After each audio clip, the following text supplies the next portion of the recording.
Hi, I'm Bob Murray, and welcome to another edition of Delaware Valley Outdoors. We're on the Delaware River, mid-April, and we're shad fishing. I'm shad fishing with my good friend, Phil Herman. Phil and I have been doing a couple shows together. We did a striper show last year and some smallmouth stuff. Phil, you have a brand new boat here, and we're out shad fishing. Let's talk a little bit what we have going on today. Well, we have we're on the Delaware here. Obviously, it's in the middle of April, getting near the end of April. We have we're running 4 rods. We have two rods on Downriggers. We have flutter spoons on those rods. We're right now about 3 or 4 feet off the bottom. We have 2 rods which are basically just, we call it dead sticking. They're just swinging in the current with a little bit of weight. We have a dart on one and a flutter spoon on the other. So we're covering all. We got all different levels covered, and we got all different widths covered in the river. So the season has been pretty good for shad fishing. Last couple days it has slowed down a little bit. Now we have some fish being caught here now and then. It's kind of sporadic. Yeah. Water temperature? In the low to mid 50s, 53, 54 degrees. We got this weekend. Water temperatures have risen a bit. Makes the fish a little bit more active. active. More active. They get a little more aggressive at about 50 degrees. Seems to be the magic number. They hit a little bit more aggressively. We've got a lot of boats in here. You've got about 25 boats or so in this area. We haven't seen a lot of fish caught yet. Right. My buddy right ahead of me, Lou's got 4 or 5 fish already, and we had 1 hit. That's it. So we're looking for our first one. Right. But it won't be long, I'm sure, before we hook onto a couple. And again, it's basically a waiting game here. We just sit here and just let them come through. Yeah. They come through like in pods and. You got to pick the right spot. You right. know, we could be off by 20 feet. Maybe the fish are running over there, and we may have to find that spot. Guys pick and choose their spots. You can see some are favoring the Jersey side. We're a little bit left of the middle. We're at Point Pleasant. Yeah. Right above New Hope on the Delaware, and it's as good a spot as any, I would imagine. This scene you see here is happening everywhere from Trenton to Hancock, New York. The shad are in the river. It's not as if they're in one spot. Right. They're constantly entering the bay and moving up. So, yeah, they're certainly in different sections and different intensities, but this is probably about a peak area, I would say, south of Easton for this time of year. Yeah. So we should catch some fish today. Yeah, generally we're speaking April's. This is our time of the month. This heats up on the river anywhere, here. even as early as late March in some warmer years. But the month of April, you're going to find fish in the Delaware, in Easton on south, and May up into June. I've even caught them in July. If you chase them all the way upriver, they run 300 miles or so from the ocean. So we're just here catching them along the way and putting them back in and eating every one every now and then. I know we've been watching a couple of guys be catching fish, and most of the fish have been the buck shad, which are the male shad. Does that tell us anything about what's going on, since we're not getting more females? Usually it's the first part of the run of the buck. So. Exactly right. Yeah, the smaller males tend to run first. Mm-hmm. And then the egg-laden females will follow. There are, right now, the mix of females to males is probably maybe 20 or 30% of the total, maybe females. Mm-hmm. That will change as the season progresses. The males tend to lead and follow. It's almost as if they're guarding the females. Oh. And then, as you know, the herring will move in shortly after. You don't see a lot of herring up as far as this area. They tend to like the area around Trenton, Yardley, maybe Washington's Crossing, and they do thin out a little bit up here. But that's their basic area down there. Right. But you're right. When you see a light, they've got a fish on above us. But when you see a lot of males in the river, that means that there's still plenty of good fishing left. There's we're kind of early. I know last year one of the biggest part of the runs came almost at the end of April. It was almost May before. Caught me off guard. I was way 400,000 fish came through over a weekend. So there's still plenty of time to get out here. I know we're going to try, obviously today, to get some fish, but there's still plenty of time to go fishing. You got the whole month to really to work this area here. Yeah. All right, Phil. Well, let's check our lines and stuff and see if we can do that, because we got a lot of stuff coming through here. Yeah, a lot of debris in the water, so it's good to keep them clean.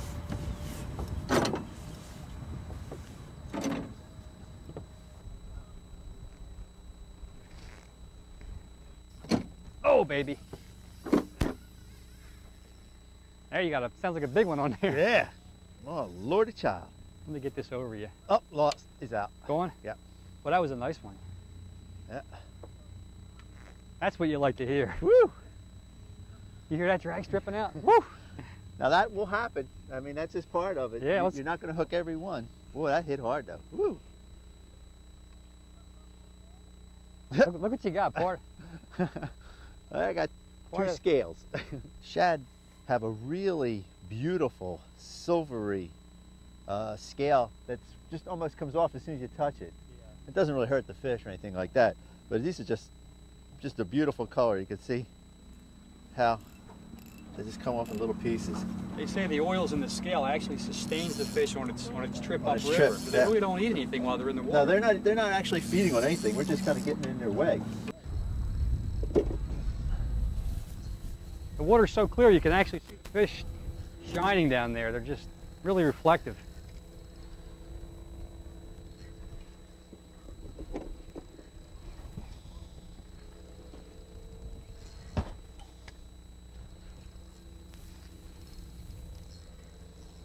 Could you crank this? No, we should be all right. That ball's still down, but I'll just stay away from it. Okay. You want tip?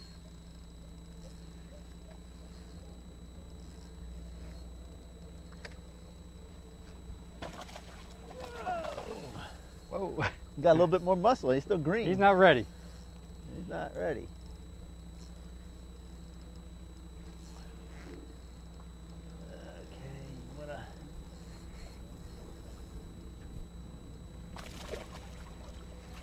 There we are. All right. There you go. Okay, Phil, you want to get him out of He's still not ready. there?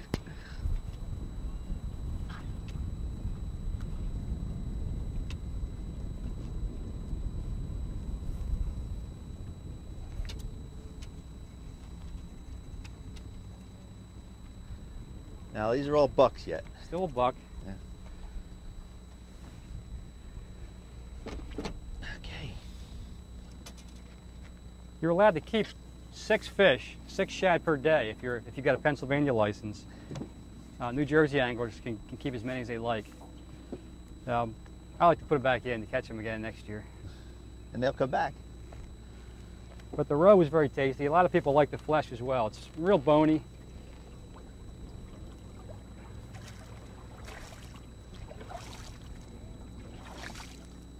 This may help to illustrate what we're doing exactly. Here's the boat. Here's the river, or the surface of the water. Here's the bottom of the river. And again, we are in approximately 11 to 12 feet. So we've got our downrigger coming off here. Here's our cable for our downrigger, and there's a 4-pound ball tethered to the bottom of that cable. Now there is a little clip here, a piece of braided wire with our release clip. So again, we are running this ball. We come down, touch the bottom, and then come up 3 turns. So we're 3 feet down in 12 feet of water. That's where the fish happen to be today. So we run our mono into this clip and back anywhere from 6 to 12 feet. And you want to try varying that, because the further back it is, the more it undulates. Just try different things. We happen to find them at 10 to 12 feet today is working. I've seen them as short as 4 to 6 feet. And again, tied off with a spoon, a flutter spoon. There's no other weight involved. There is a little rubber band in here at about 18 inches up to catch debris. This catches a lot of debris, so it's almost really not essential in a downrigger setup.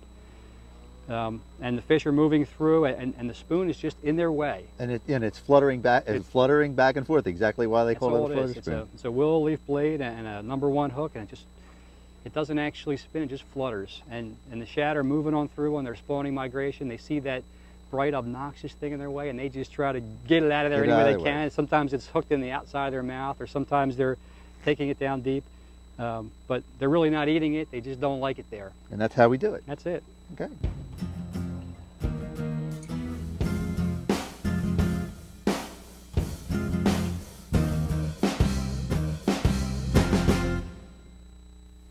Hi, this is Bob Murray. Delaware Valley Outdoors is now on the internet. Our internet address is www.dvoutdoors.com. Visit Delaware Valley Outdoors for the latest in regional fishing reports, weather conditions, maps, pros tips, and product updates. Why not visit us on the web?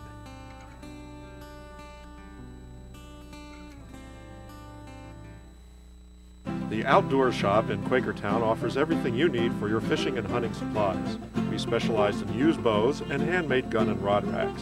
For the fishermen, we feature jigs, spinners, sinkers, flies, and hand-packed live bait. We're open early 7 days a week for your convenience. You can also purchase your hunting and fishing licenses at the Outdoor Shop. Don't just count on luck. Visit the Outdoor Shop before you fish or hunt. And while you're there, you can try your luck on the instant lottery. Explore the opportunity of having your own business. At the age of 41, I thought my life's going by, and I thought I'd like to take up the art of taxidermy. You can have flexible hours. You can work at home if you choose. All you work and strive for, you can achieve, and you get the benefits. I'll be 21 in 3 weeks, and I own my own business. I think this is a really great place to be, and I'm really glad I came. Call the Pennsylvania Institute of Taxidermy today for more information about your new career. Get a grip. Gatt's River Grip river anchors, as seen in the In-Fisherman's Walleye Insider magazine, have been nationally field tested for precise anchoring under all river conditions. This special design features 3 prongs that grip rocks and boulders, a metal plate to collect gravel, sand, and mud, and a slip handle that aids in retrieval. Gatt's River Grip comes in a 9-pound or 18-pound version. Stop by your local tackle dealer or call Twin Rivers Anchor Company at 888-TOSS-OFF for more details.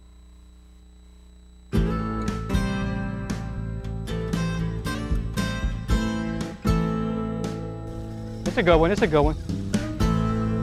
The big ones are moving in, Bob. Yeah.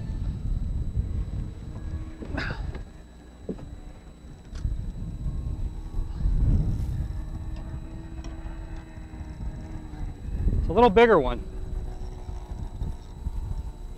Leave this one as long as you can. Okay. And then, because you might get a double. All right. And that one out there should be okay. Yeah, that one's okay. That's all right.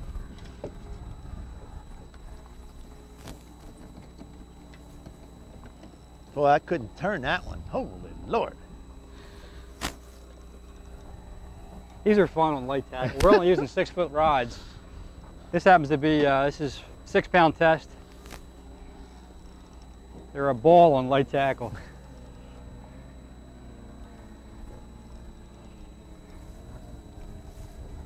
All right, why don't you take this one in, Bob, if you don't mind.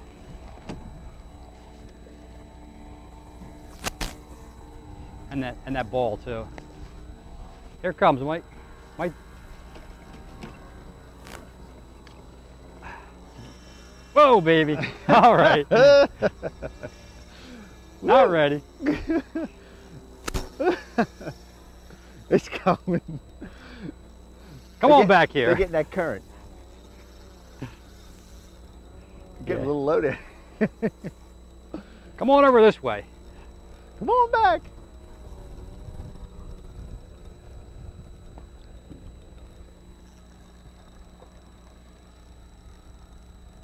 This fish is having its way with me.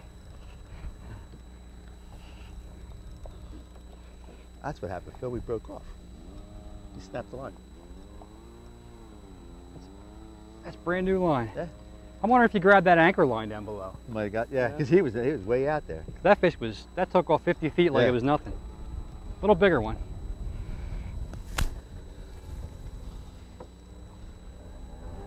Tell me when you're ready.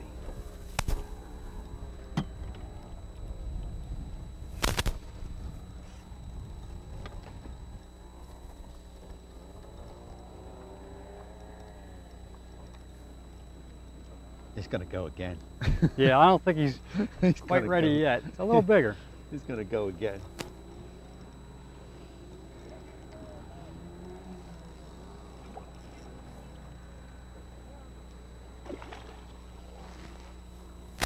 Oh man, right there. Lost it right there. I was afraid that might happen. Let's see, we had 2 fish on it, we lost 2 fish. All right, we'll get some more. That was a big fish. Nice. That was a nice fight though. Nice fight. Just out of reach. We're gonna put it back anyway. Just out of reach. That seemed like it might have been a row. Yeah. That had some shoulders. Now, that last fish that I had on, if the line, we might have caught that anchor line below us or something. Yeah. The line snapped. That seemed like a bunch of big fish might have moved in. Yeah. You know? That was like boom, boom, boom. All right, we got it. So we need some more rods out there. What did we have on this one though? That we had, that was the dead stick. That was a white and red flutter spoon, just in the rod holder. Yeah. No downrigger. No downrigger. So they're picking up both the downrigger rods as well as the dead sticks right now. Oh yeah. Oh. Phil, I have. This is what we call the fun rod, Phil. That's the fun. That's 11.5-foot fiberglass noodle rod. 11.5-foot fiberglass noodle rod. That's a nice fish. Oh, you may have to play with that drag a little. Yeah.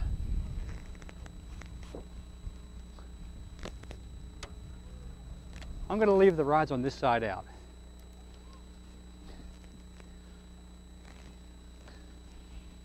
So let's keep spinning here a little bit.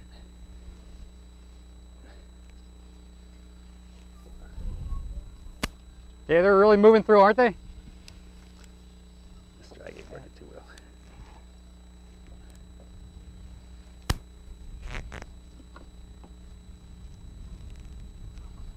It keeps spinning now. I'll get a line now.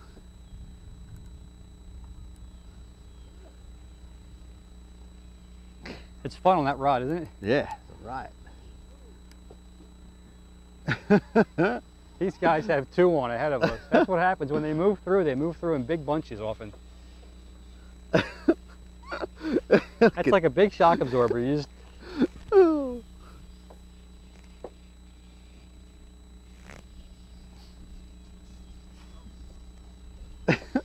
I like this so I can use my arm here. Yeah, you can kind of lever the rod. Lever the rod. You'd be surprised how strong these fish are, even with this noodle rod. It's yeah. What do they call it? The poor man's salmon? That's right. Shad Shad is often referred to as a poor man's salmon. I'll tell you what, I give them, they're no poor man taking this. These fish, give all the credit.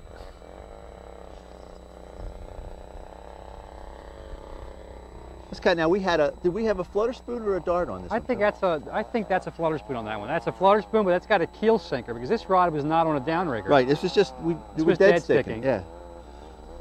So this rod has about look at this. About a 1/4 ounce keel sinker that's tied in line. Here he comes. And that's only a buck. Imagine getting about a 5 or 6 or 7 pound row. We'd be here for 15 minutes trying to land it. I'm having a heck of a time. Can you see the bend in this rod, Mike?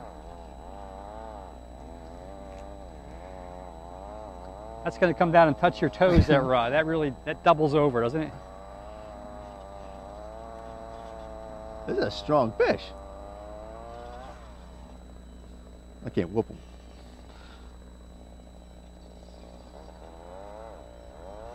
He's down in that current. And I can see him. He's down about 6 feet. Here he comes. I see the keel sinker.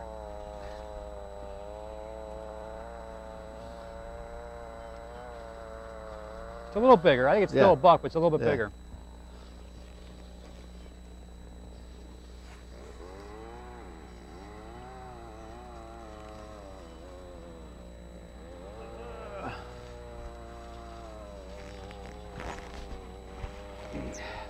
Nice job, Robert. There we go. Whew.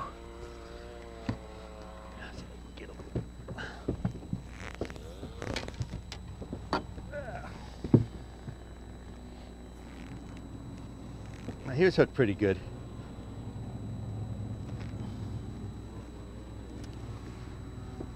There's nice shad. That was a fighting fish. That was a good one. Let's get some bigger ones. Yeah. They're still small, but I want that big 6 or 8 pound. Yeah, look, there's a fish on there. It rarely happens with shad. They're usually big enough they can pop it. I may have that line buried on that clip. But I'm going to pop it up.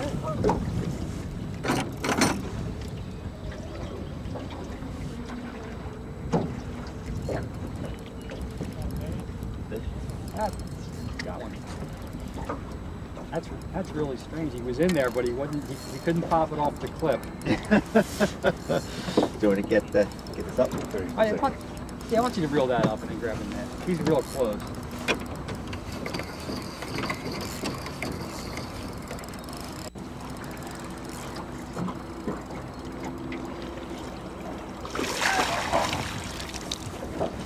There we go. Another buck.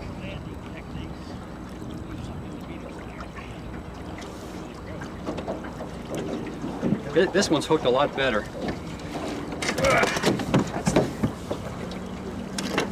Right in the bottom lip.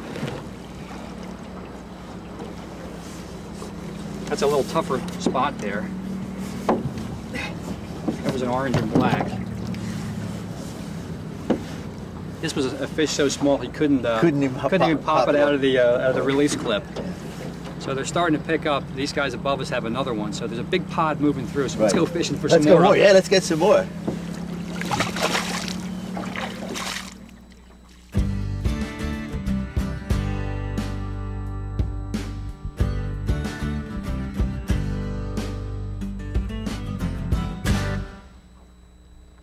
We're here with the tackle box section of the show. Phil, you have an assortment of lures here and some terminal tackle that we've used today when we're out shad fishing. Let's just talk a little bit about the terminal tackle first and then the other parts. All right. There are really two ways to catch shad. You can use flutter spoons or shad darts.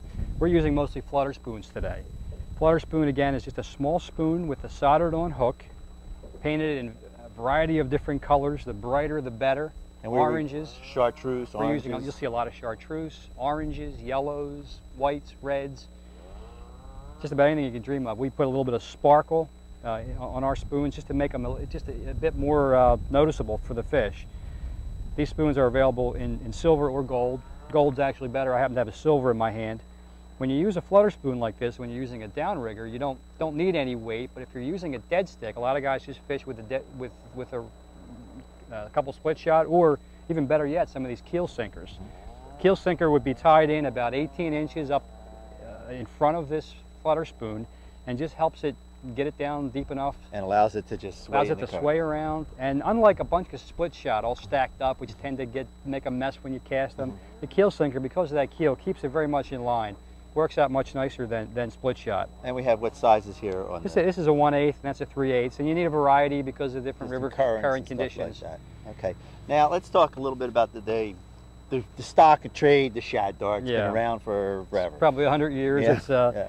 It is the traditional lure that people think of when we talk about shad fishing. It's simply a lead jig with that very characteristic blunt nose, a little piece of calf tail. These work very nicely. You often really don't even need much weight if you're using these from a boat. And a lot of guys cast with those. A lot of guys.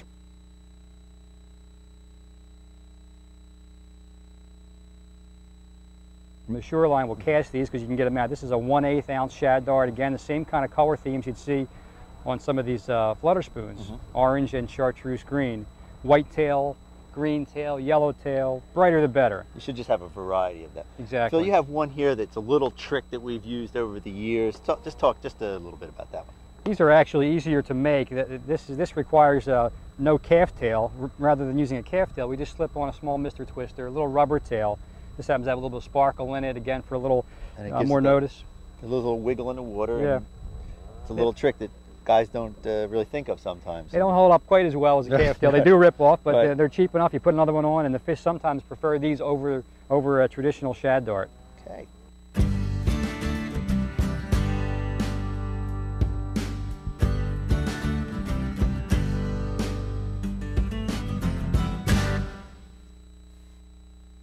Bucks County Outfitters is one of the largest selections of fishing equipment in the Upper Bucks area, including rods, reels, tackle, live bait, fly fishing, saltwater supplies, and licenses. Bucks County Outfitters will repair your broken rod or reel and will buy your complete used tackle boxes, rods, reels, and lures. Not just for fishermen, Bucks County Outfitters features a full-service deli with delicious breakfast sandwiches, plus steaks and hoagies. Bucks County Outfitters is open every day starting at 5 a.m., located at Route 313 and Fitz Streets, Percy. Get a grip. Gadd's River Grip river anchors, as seen in the In-Fisherman's Walleye Insider magazine, have been nationally field tested for precise anchoring under all river conditions. This special design features 3 prongs that grip rocks and boulders, a metal plate to collect gravel, sand, and mud, and a slip handle that aids in retrieval. Gadd's River Grip comes in a 9-pound or 18-pound version. Stop by your local tackle dealer or call Twin Rivers Anchor Company at 888-TOSS-OFF for more details. Explore the opportunity of having your own business. At the age of 41, I thought my life's going by, and I thought I'd like to take up the art of taxidermy. You can have flexible hours. You can work at home if you choose. All you work and strive for, you can achieve, and you get the benefits. I'll be 21 in 3 weeks and I own my own business. I think this is a really great place to be, and I'm really glad I came. Call the Pennsylvania Institute of Taxidermy today for more information about your new career. Hi, this is Bob Murray. Delaware Valley Outdoors is now on the internet. Our internet address is www.dvoutdoors.com. Visit Delaware Valley Outdoors for the latest in regional fishing reports, weather conditions, maps, pros tips, and product updates. Why not visit us on the web?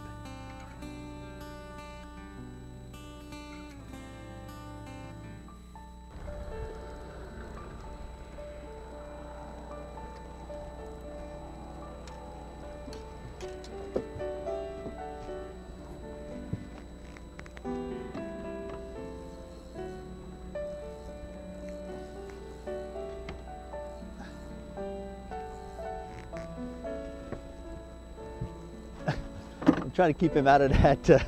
You're doing great. Out of that net.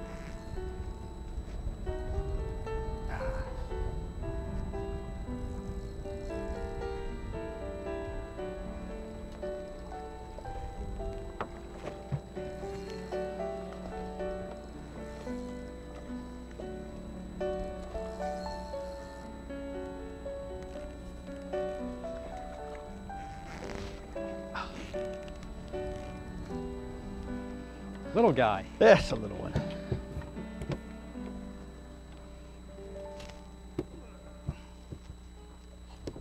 Oh, come here. Oh. Here, the spoon went right clear on through.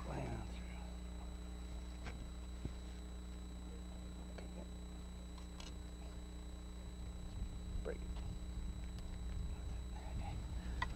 Well, springtime.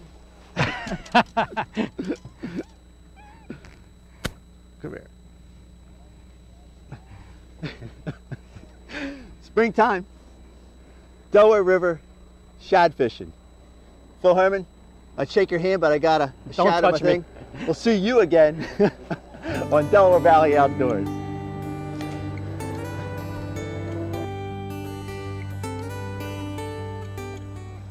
Phil, we have a little lull in the action right now. Let's talk about the biosphere of the shad in relationship to the moon cycles versus the comet.